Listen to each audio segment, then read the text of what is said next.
Show us light from now. Show us light for where we can go. In the game with no guiding light. Do you know where is the goal? Don't just follow. We can try 'cause we're living now. We lost so many sorrows, but we can swallow. Gonna be our star.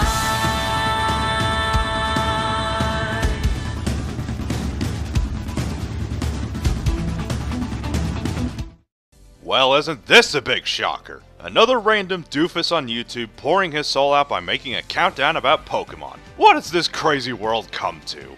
Yeah, I won't lie, I am absolutely crazy about Pokemon, for multiple reasons. And even though Sun and Moon have already been out for a good few months, I feel that it's about time I caved in and shared with you my favorite pocket monsters. Now there might be many reasons as to why I like a certain Pokemon. Whether it be their mythos, their cool designs, great stats, or personal nostalgia, these Pokemon are the ones that intrigue me the most. So keep in mind that this is a personal list based on my personal taste. There are now over 800 Pokemon to choose from, so if you don't see your favorite on this list, then please feel free to share your personal favorites in the comments below. And for the record, I'm not judging these Pokemon based on their use for competitive battles. Competitive play really isn't my strong suit, and I really only play Pokemon for fun anyways. So with that out of the way, let's begin. This is my personal top 15 favorite Pokemon of all time. Enjoy!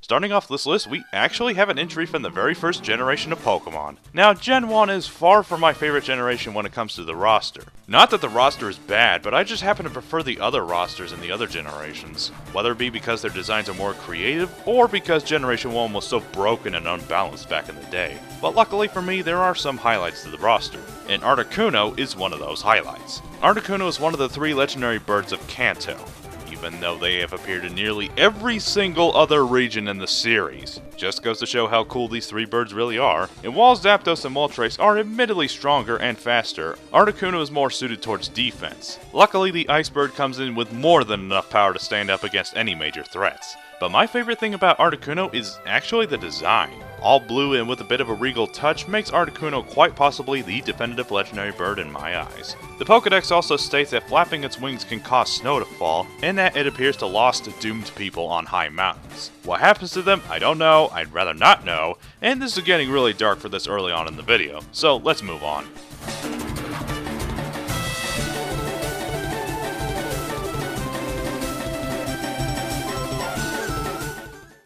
What is it about the newer grass types that captures the hearts and attention of the fanbase? Is it for the beauty and elegance of some like Blossom and Serena, or is it because they have great power and can kick some serious butt? Well, maybe it's both, and we have a ton of cool grass types to pick from. Ferrothorn, Leafeon, Shaman, Lurantis, Delmise, heck, even the starters are awesome. But for a combination of both elegance and power, my money's on Roserade. Roserade is one of those Pokemon that nabbed a spot on my team as soon as I saw it, because of its elegant and colorful design, and because of its incredible stats. Hits like a truck and has a varied move pool to take on some of the best. If you have a super strong ground or water type with crappy special defense, their biggest fears all come true when Roserade comes out to play. Not to mention, its dual typing helps it deal with those pesky fairy types and eliminate some of its bigger weaknesses. I mean, sure, it's somewhat frail, and it has plenty of threats that make using it a bit of a problem, but if you need a good non-starter grass type on your team, then you can't go wrong with a walking bouquet of flowers.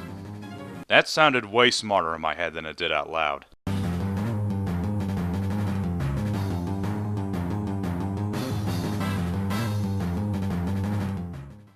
Scyther is easily one of the most popular and iconic bug types of Generation 1 and in the entire franchise as a whole. There's just something really cool and terrifying about a man-sized praying mantis with scythes for arms. That's pretty cool, but how could you make something this awesome any better? How about evolving it into Scizor in Generation 2? Now I personally think that Generation 2 has the worst roster of Pokemon in the whole series, but it's less of a case of bad quality and more so very few mons that stand out as any of my favorites. But there's just something about Scizor that fascinates people. Maybe it's the badass design or the godly stats and typing. And while it is admittedly slower due to its steel typing, it also gives it greater offense and defense and only one weakness. I mean, sure, it's single Flamethrower and it's toast, but it's at least 4 less weaknesses to worry about. Not good enough? Let's give it some very good abilities in Swarm and Technician and a solid move pool. Still not good enough? Let's give it a Mega Evolution that makes it look 10 times cooler and give it a serious buff. It takes some serious passion and effort to get me this excited for a bug type considering how weak bug types are as a whole. Because this, Scizor was easily my favorite bug type of all time. Until...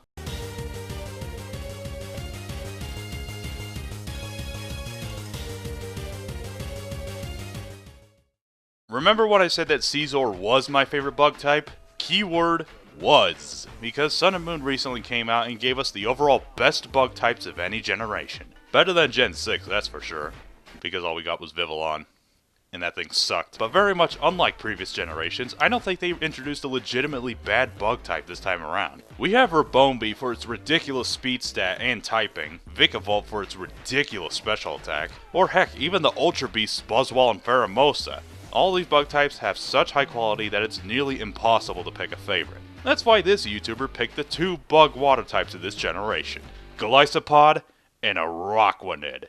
About friggin' time we got something better than a friggin' Surskit. But why pick both of these beastly pests at the same time? Simply because they both have very unique qualities that I value. But first, what do they have in common? Kick-ass designs, cool typing, great stats, and great abilities. Seriously, why are the coolest looking Gen 7 Pokemon bug types? First, Golisopod. Aside from going straight from lame ass to badass, Golisopod comes packing in crazy physical attack and defense, making it especially difficult to take down. Not to mention it's especially deadly when it comes equipped with its signature move, First Impression. A crazy powerful priority move that only works on the first turn it's out in battle. And its ability Emergency Exit lets it switch out with another Pokemon when it hits half health or less. And then there's Araquanid, which is admittedly the weaker of the two, and it has a very shallow move pool, but it has one of the most broken abilities this side of Delta Stream. Water Bubble nerfs all fire damage, prevents burn, and doubles the power of water type moves before stab. Good lord, you might want to slow down there, Game Freak. Sure, they do suffer for being incredibly slow, and Golisopod is way better by a mile, but one thing's for sure. You don't want to look these two over, and you sure as hell don't want to mess with these colossal bugs unless you have a death wish.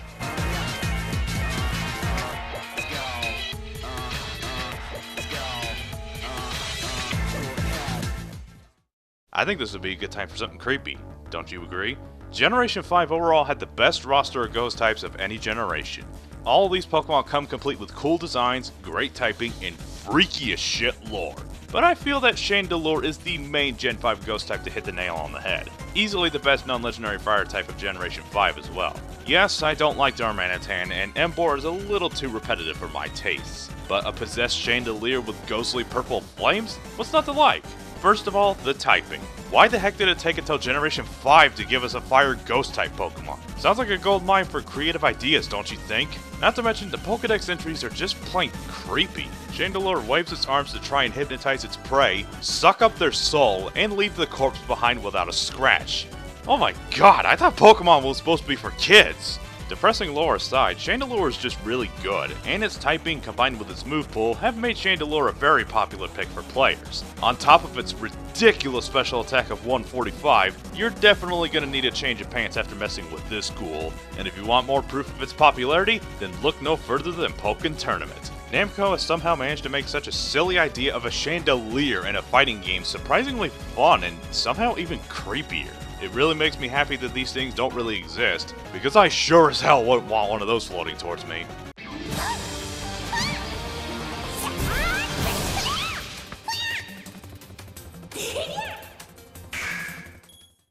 Generation 3 has my absolute favorite roster of Pokemon of all time. Probably because it was the first generation I got into when I was younger, and I'm just blinded by nostalgia, but this roster has way too many choices that could have easily made the list. Aggron, Sableye, Manectric, Hariyama, Claydol, Groudon, Deoxys. There's just so much I could say about these Pokemon that it will take longer than the length of this video to explain my love for them. Seriously, honorable mentions 100 times over. But this generation also gave me one of the most amazing water types of all time, Milotic. Seriously, if looking at this beauty doesn't make you want her for yourself, then you must be a very lonely person. All joking aside, Milotic is one of the most popular faces from Generation 3, and its pre-evolved form FEEBAS is one of the hardest Pokemon of all time to ever find.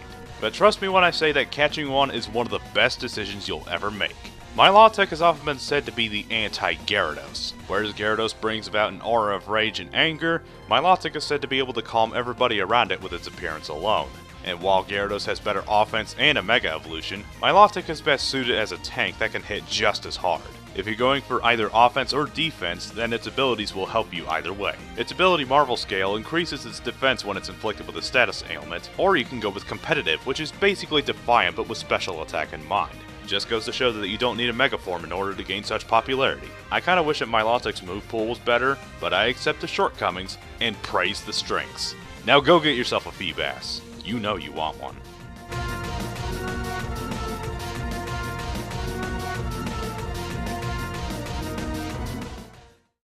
The starters always hold a special place in the hearts of trainers, usually because they're the first Pokemon you pick for your journey and are pretty much your best friends throughout your adventure. And Generation 3, in my opinion, had the best roster of starters in the series until Generation 7. Trico, which eventually evolves into the crazy quick Sceptile, Torchic, the adorable little chicken that evolves into the fan favorite Blaziken, and Mudkip, the adorable Axolotl that eventually becomes the powerhouse Swampert. My head was constantly switching between Torchic and Trico, but I'm a grass starter guy at heart, and so my heart said Trico.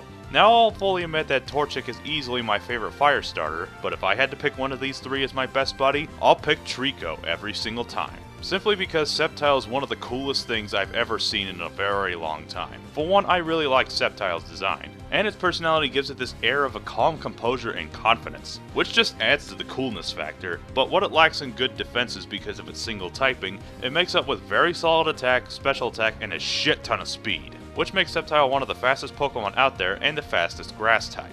The Pokedex also states that Sceptile has no equal when it comes to jungle combat, and that the leaves on its arms are sharp enough to cut down thick trees. Sceptile is the forest ninja lizard, don't try and tell me otherwise. But Sceptile is already really good, so how about we give it a Mega Evolution that gives it dual grass dragon typing and a huge buff to its offense and speed. And Namco must really like this Pokemon because he stars as one of my mains in Pokken Tournament as a super speedy rushdown character. If you need proof of Gen 3's fantastic roster, then look no further.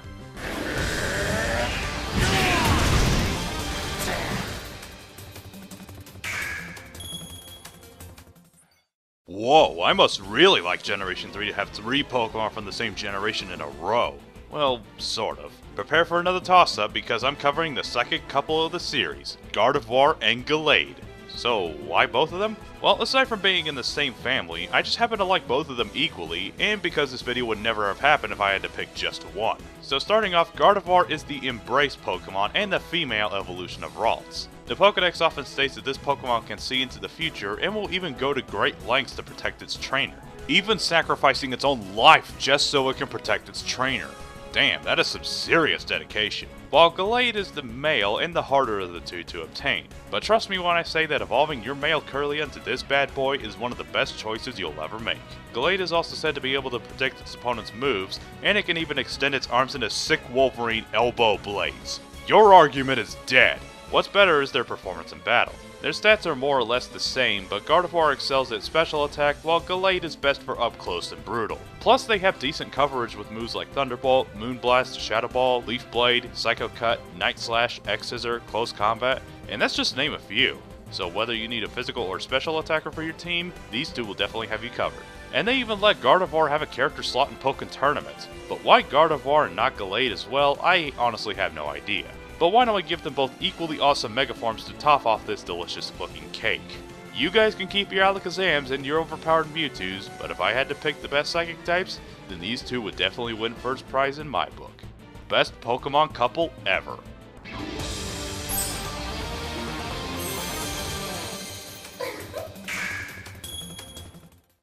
Strange that I end that last segment that way, because this next Pokemon has a very bizarre relationship with its evolutionary family that strays more towards creepy Pokemon fanfiction. Say hello to Salazzle, one of the most popular new faces of Alola, and for damn good reason. Salazzle is the female-only evolved form of Salandit, which is one of the most hated Pokemon introduced in Sun and Moon. All you need to know is that Salandit is Gen 7's answer to Combee if it was a lizard. Salandit have this habit of spewing pheromones that can attract bug Pokemon and even humans to its habitat and command them to do its bidding. And Salazzle lives with a bunch of male Salandit by creating a reverse harem. That is all kinds of weird. Am I on the wrong side of the internet? Because I don't feel safe anymore. Ignoring what your nightmares are going to be like tonight, what does Salazzle have to offer? A brand new typing of Poison Fire, crazy special attack and speed, and its new signature ability, Corrosion. Now, poison types like Crobat and Toxapex are good for getting rid of irritating tanks and powerhouses, with the exception of other poison and steel types. With Salazzle, that's a different story. Corrosion lets her poison any Pokemon she wants. Is your opponent setting up some defenses with the Celesteela or Toxapex? Just toss a Toxic their way and watch the fireworks. It really sucks that her move pool isn't that good, and she does die pretty quickly, but if you need the perfect wall breaker for your online battles, this little Whooptail will do just that. And if you've ever had the patience to get a shiny Salazzle, then you have my undying respect.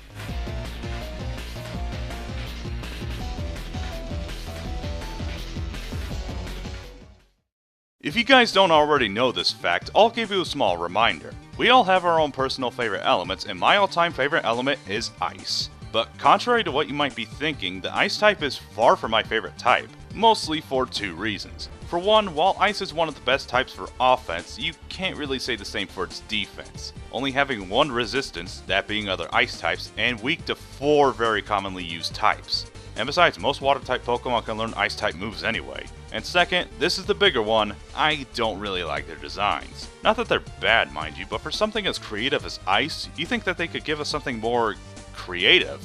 Honorable mentions include Lapras, Frostlass, Vanilluxe, Glaceon, Regice, and the previously mentioned Articuno, but other than those choices, very rarely have they ever given us an Ice type that I find myself drooling over. And even though Generation 7 only gave us one new Ice type in Crabominable, which is, a thing, the only time that an Ice type has ever been able to grace my favorites list from recent generations is Kyurem.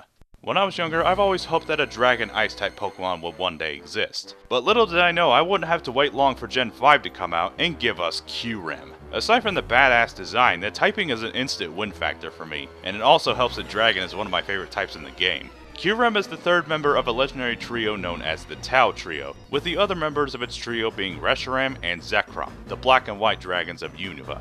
Reshiram represents truth, while Zekrom represents ideals. For those that can either accept the truth of the situation or remain optimistic and try to break the boundaries and create a better world. And Kyurem is supposed to represent the hidden symbol Wuji, which basically stands for isolation and emptiness. These three were once a single dragon that watched over Unova, but war and conflict between the humans split the being into two halves. However, Kyurem was left behind and it crashed into the giant chasm, the icy husk of a former dragon, waiting for its other halves to return. Now, I'll fully admit that Kyurem is far from perfect in competitive play, considering its defenses aren't perfect and its strength is lacking compared to its other halves. But it is still strong enough to cause some major problems with its signature move Glaciate, which is basically Icy Wind cranked up to 11. But that's only because Kyurem hasn't really unlocked its true potential. And so, in a very Yu-Gi-Oh style twist, Kyurem can actually fuse with either Reshiram or Zekrom with the help of the DNA splicers, and become either black or white Kyurem. Now we're talking! When fused with one of the other dragons, Kyurem's base stat total goes up to 700, it gets a slight boost to its defenses, and one huge boost to either attack or special attack, making Kyurem easily the most powerful Ice-type Pokemon. And on top of that, he can learn the signature moves of the other dragons, Fusion Bolt and Fusion Flare, along with being able to learn its own variation of Sky Attack. Depending on its form, it can learn either Freeze Shock or Ice Burn. Man, I dread to think what the metagame would look like if Kyurem could fuse with both dragons at the same time. Maybe then we'd have a non-Mega that's just as broken as Mega Rayquaza.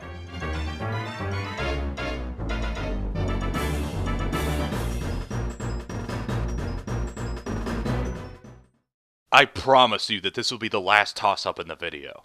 There's this classification for a group of Pokemon called the Pseudo-Legendary. These Pokemon can usually be found near the end of each game, and are sought out for being some of the strongest non-legendary Pokemon out there. They're rare, they're badass, and one of them had to snag a spot. But I'm so indecisive, so I just decided to include 2 of them instead. And Generation 3 was so awesome that it introduced 2 Pseudo-Legendary Pokemon instead of 1. And they just so happen to be the 2 best Pseudo-Legendaries to ever exist. Metagross and Salamence. Hydreigon is a fantastic special sweeper, and Komodo has a really kick-ass design. But there's one thing that these two have that other Pseudo-Legendaries don't: nostalgic value.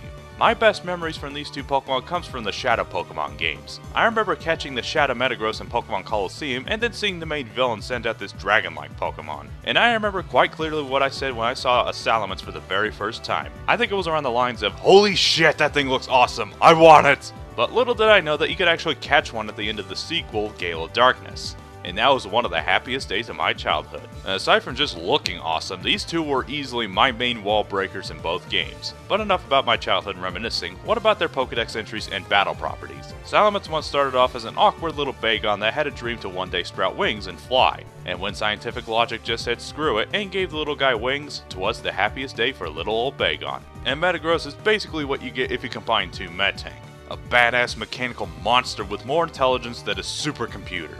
Definitely could have helped me with my 6th grade math homework, that's for sure. But their designs and battle properties are the stuff of legend. Both equally powerful, but with some subtle differences. Metagross possesses immense strength and solid defenses, while Salamence has more speed and versatility with higher special attack. Plus, they're some of the only Pokemon with Mega Evolutions that aren't Tyranitar levels of OP. They're powerful, they look awesome, case closed.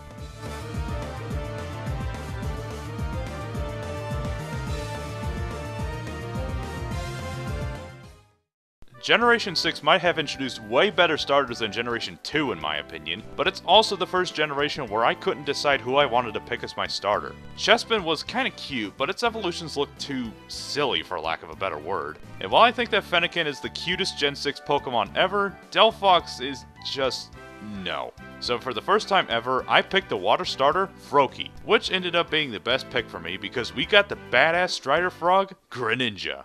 Oh shit, they did it. They actually got me to pick something other than the grass starter. With the exception of Generation 2, I never picked the water and fire starters. Maybe it's because they look cooler in my opinion, but it's also probably because grass types just have way more use to me. But Greninja was the sign that showed me that I was missing out. Aside from just looking cooler than Chestnut and especially Delphox, Greninja just has way more going for it. As going to any other Pokemon fan or Smash Bros will tell you, Greninja has the ability to create blades out of pure water that can slice metal in two, and is fast enough to be able to disappear from an opponent's sight with ease. But that's not the only reason why he's such a popular pick with fans. His base speed of 122 and his solid offense make him fast enough to outrun 80% of the roster and strong enough to be a standalone threat. Even if his defenses are pretty weak and that typing does cause some problems. But there are plenty of ways around that with a solid move pool, support moves like Map Block, Double Team, Spikes, and Substitute, to his hidden ability, Protein, which changes his type depending on the move he uses. Which in layman's terms means that every move he uses is guaranteed stab. Or how about the brand new Sun and Moon demo Greninja with Battle Bond? If you defeat even one Pokemon, Greninja's ability lets him transform into the brand new Ash Greninja. Battle Bond grants Greninja an increased speed stat and a huge buff to attack and special attack. Or if you want better clarification, Ash Greninja is now just as powerful as Mewtwo. Wow, looks like Ash finally did something right for once. And while Sakurai ignored our requests for Prince Vorkin and gear him in favor of over 60 million Fire Emblem characters, Greninja was the closest thing to a character I wanted to get into Smash 4. It's not my most wanted character, but it'll do for now, I guess. Someday, Sakurai. Someday.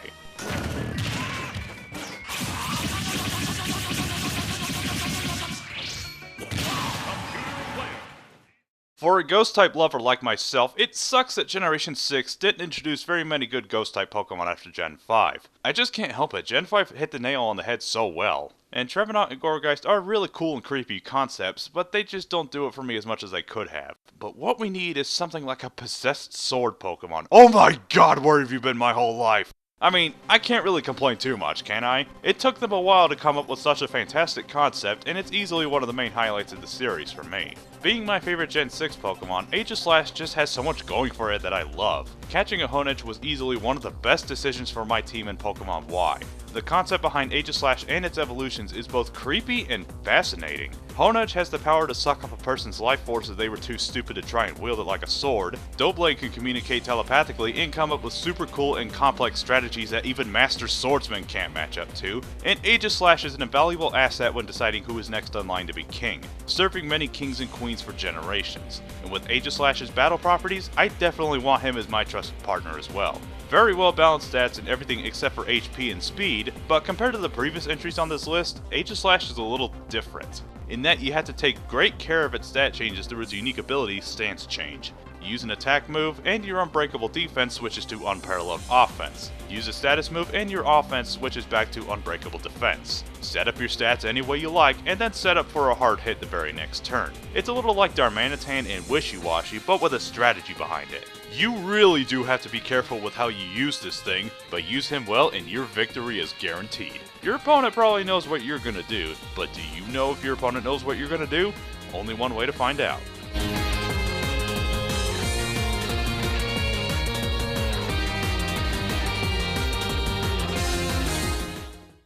Third starter for this list, and I saved the best for last. Every single generation poses the ultimate question that every trainer must answer. What team am I on? With the exceptions to Generation 5 and 6, I was positive what team I was on every single time. And with Generation 7, I hadn't been so set on a decision for a starter in my life. So, which team was I on? Team Rowlet, Team Litten, or Team Popplio? Now, Litten is admittedly quite adorable, but I'm also quite fond of this mermaid seal thing, and Rowlet is just... Aww! I've been on Team Rowlet since day one.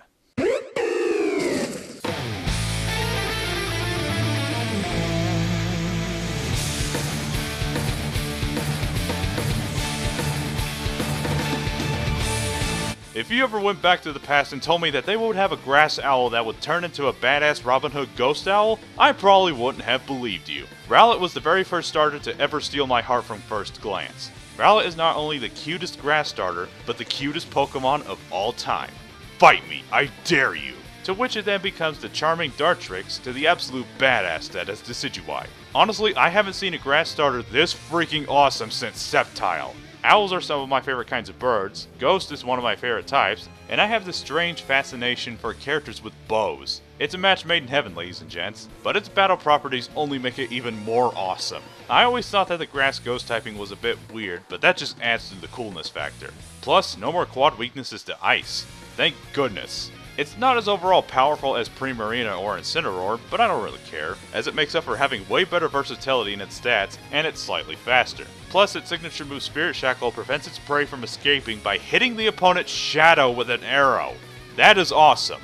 Along with a solid move pool and its signature ability Long Reach, you'll regret ever saying that Decidueye isn't useful. And then there's this exclusive C move, Sinister Arrow Raid. Sweet lord! You can all say whatever you want about this pick. Incineroar and Primarina can run circles in terms of strength. Delmice is technically a better Decidueye, you prick. You're only putting him this high because he's a recent Pokemon. Now that last one might technically be true, but when I want to take down the Island Kahunas, shiny hunt for that female Salandit, or a Pokemon to just have an adventure with, Decidueye will be my partner every single time. This is what awesome looks like, people. Don't you ever forget it.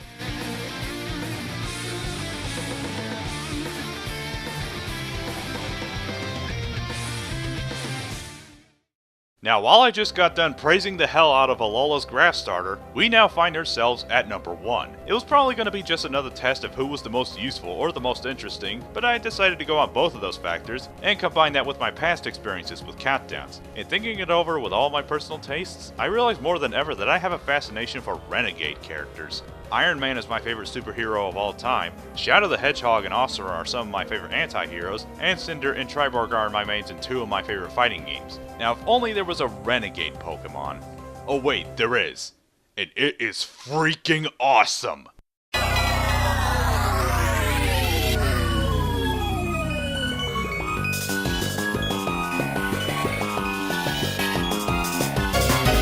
March 23rd, 2009 was the first day I started to become a true fan of the main series of Pokemon, with Pokemon Platinum being the first handheld Pokemon game I played, and the mascot of the game has sat quite comfortably on his throne as my favorite Pokemon of all time. Giratina is hands down one of the coolest Pokemon and the coolest looking legendary I have ever seen. From the disturbing and twisted design of his altered form, to his slick and badass Serpentine-like body in his origin form, this thing just reeks of awesome. And at the same time, he scares me. Legends say that Giratina was banished to its own alternate dimension for its dark misdeeds and violence. This alternate dimension was dubbed the Distortion World. Like how Dialga represents time and Palkia represents space, Giratina represents antimatter, which perfectly represents the state of Giratina's home dimension. Nothing makes any sense, and the laws of time and space don't even matter in this world. And as god-awful as his movie is, Giratina is the best thing in Giratina and the Sky Warrior. The conflict between Dialga and Palkia in the Rise of Darkrai actually caused destruction within the Distortion world, and Giratina wouldn't have its home ravaged without returning the favor. It definitely has a greater sense of depth that the other members of his trio don't have. It also gives him points that his typing is a combination between my two favorite types. And then it eventually got its own sister game like it rightfully deserves. And while it's not really as strong as Dialga or Palkia, it has enough versatility and variety to combat its fellow time and space brothers. Plus, with the Griseous Orb, he can change into his origin form even if he's outside of the Distortion world. His defenses swap for offense, and combined with the Griseous Orb's boosts and stab, your opponents are going to wish that they had a better battle plan. True, his defenses are weaker in this form, but his HP is so bulky that he very rarely dies in one hit. But other than that, I don't think there's a single thing that I don't like about Giratina. His design is awesome, his battle theme is epic, he's useful in battle, his lore is interesting, he's everything I love about Pokemon. Even though we have over 800 different Pokemon to choose from, Giratina sits atop the throne as my favorite Pokemon of all time, and I have enough confidence to say that nothing will take it from him. I'm the Awesome Yojimbo, and thanks so much for watching. Until next time, take care.